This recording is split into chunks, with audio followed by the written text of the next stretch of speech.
Mesdames, Messieurs, chers téléspectateurs d'Africa 24, bienvenue. Merci de nous rejoindre dans cette émission, une émission qui reçoit aujourd'hui le ministre togolais de la fonction publique, M. Gilbert Bawara, est notre invité. Merci d'avoir accepté notre invitation, M. le ministre. Merci, Babila. C'est un grand plaisir de vous retrouver et de retrouver vos téléspectateurs et téléspectatrices. En personne avertie de cette émission, je vais vous demander d'abord comment se porte votre pays aujourd'hui, le Togo.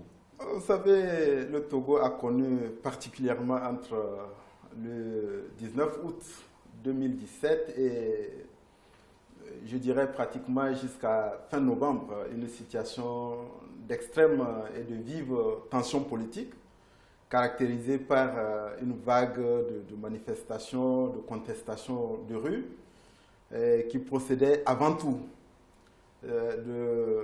des velléités de déstabilisation et de prise de pouvoir par une frange de l'opposition qui plutôt était dans une dynamique insurrectionnelle et de révolte.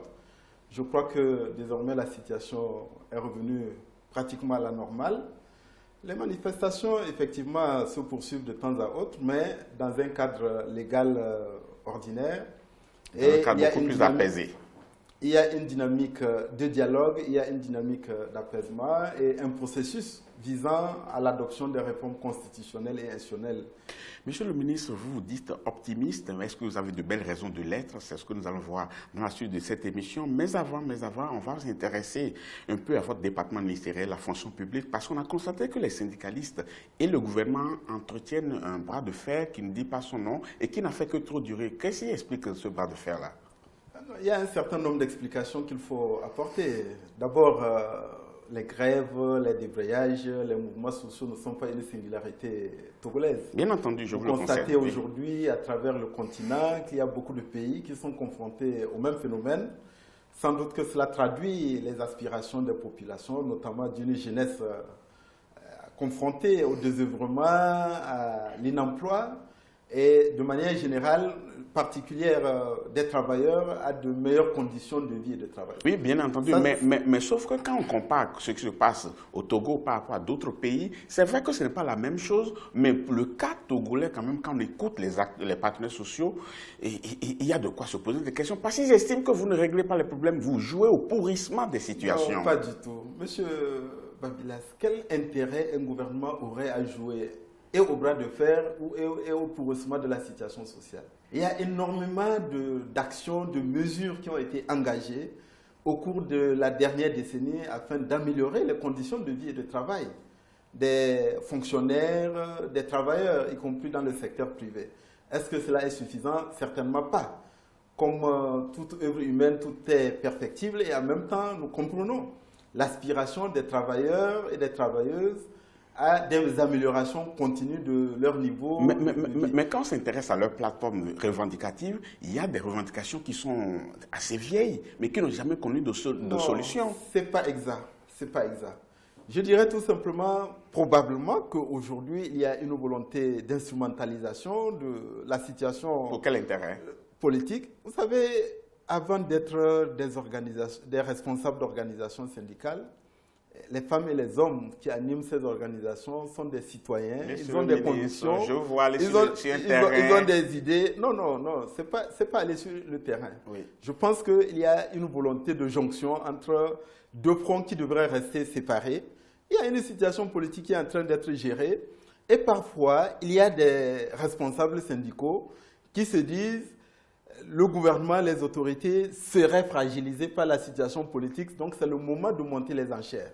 Et cet esprit-là existe aussi au Togo. Mais quand on les écoute, ils font une vraie démarcation entre leurs revendications et les exigences politiques. Vous savez, entre les proclamations d'intention et les dires et les comportements réels sur le terrain, nous savons que certains des responsables syndicaux émargent dans des partis politiques, que parfois même leurs plateformes revendicatives sont forgées dans les antichambres des partis de regroupement de partis politiques. C'est peut-être un procès d'intention que vous faites. Non, ce n'est pas un procès d'intention. Je pourrais vous donner des éléments tangibles, mais ce n'est pas le lieu. Pour autant, nous sommes attentifs et à l'écoute des préoccupations et des revendications que les organisations syndicales portent et expriment. Et nous avons toujours opté pour le dialogue et la concertation pour trouver des solutions. Oui, mais est-ce que vous êtes vraiment à l'écoute? Un gouvernement se doit aussi d'être responsable. Oui. Nos actions, les mesures que nous pouvons prendre doivent se situer dans le cadre des ressources disponibles, notamment des ressources budgétaires. Monsieur le ministre, on va faire un peu de concret en faisant quand même un tour d'horizon de leur plateforme revendicative, en nous intéressant à quelques points seulement, notamment le doublement de la valeur indiciaire. Est-ce que cela est possible? Non, ce n'est pas possible. Ah. Ce n'est pas possible. Et pourquoi? Ce qui est possible, c'est de s'engager dans des discussions et de voir les mesures réalistes auxquelles nous pouvons parvenir. On ne peut pas comme ça, de manière déconnectée. Donc vous estimez que c'est un peu trop demandé? Non, le doublement je ne de la dirais valeur pas que c'est un peu trop demandé. Oui. Je pars de l'idée que les aspirations et les préoccupations des fonctionnaires et des travailleurs sont des préoccupations et des revendications légitimes. Le doublement de la valeur en revanche, les solutions doivent être des solutions qui se situent dans le cadre des ressources disponibles. Et les ressources disponibles d'un État, c'est le budget qui les détermine.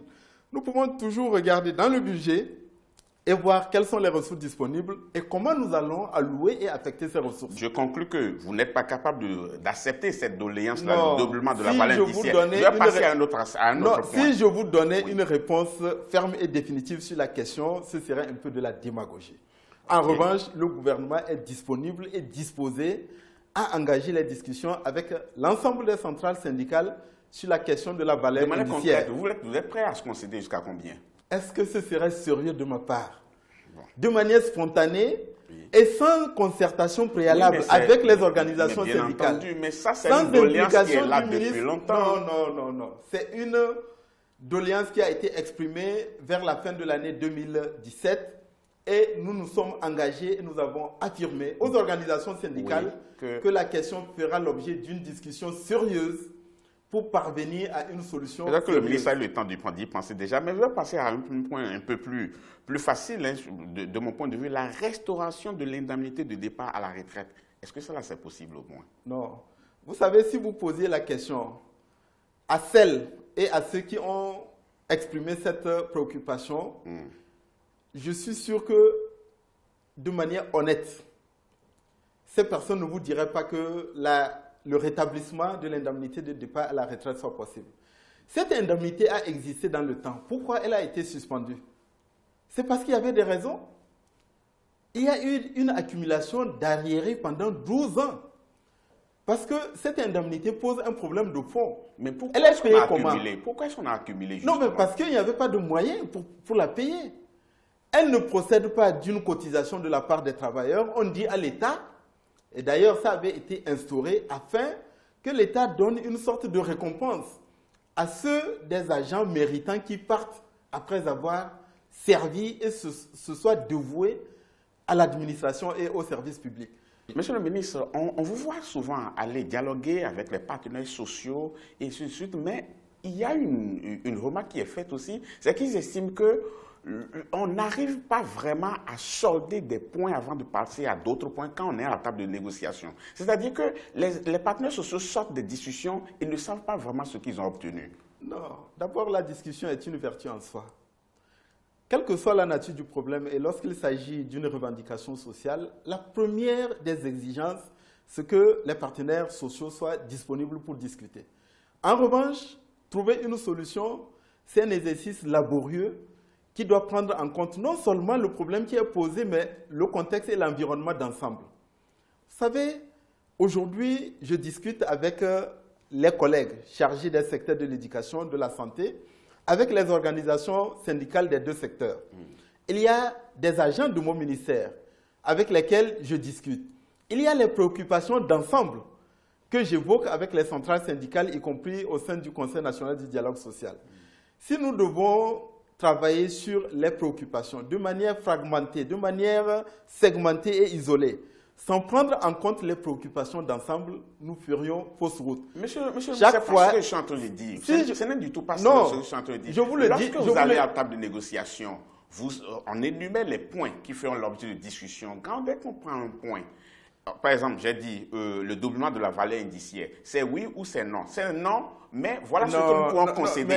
Non, voilà ce que je peux concéder. Monsieur, mais ça ne se passe pas comme ça. Monsieur Babilas, oui. Non, vous m'encouragez à la légèreté. Non, mais pas comment du tout. Un ministre sérieux, oui. face à vous, parce que une centrale syndicale, il y en a au moins 7 au Togo, une centrale syndicale qui est impliquée dans des discussions globales se distingue et pour des préoccupations et des raisons, voire des motivations que j'ignore, mais qu'on peut aisément deviner, sort, au lieu de faire une évaluation d'ensemble, je vous dirais qu'aujourd'hui, on va doubler la valeur indiciaire. Non, ce n'est pas cela je que ne peux pas. Si je dis oui ou non, c'est une question de méthode en fait. Non, oui. Dès qu'on prend un point, nous ne pouvons pas vous donner ce que vous réclamez, mais voilà ce que nous pouvons vous donner. Mais voilà ce que vous dites. Il paraît qu'il y a un thème qui revient souvent, une expression qui revient souvent. Oui. Prenez ça d'abord. Je cite, prenez ça d'abord, on verra après.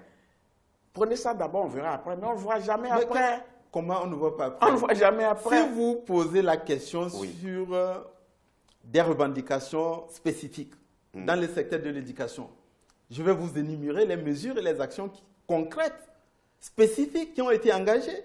Si vous prenez le secteur de la santé, je vais vous énumérer les mesures et les actions qui ont été engagées. Concernant les revendications de manière générale, vous avez parlé du rétablissement de l'indemnité de départ à la retraite.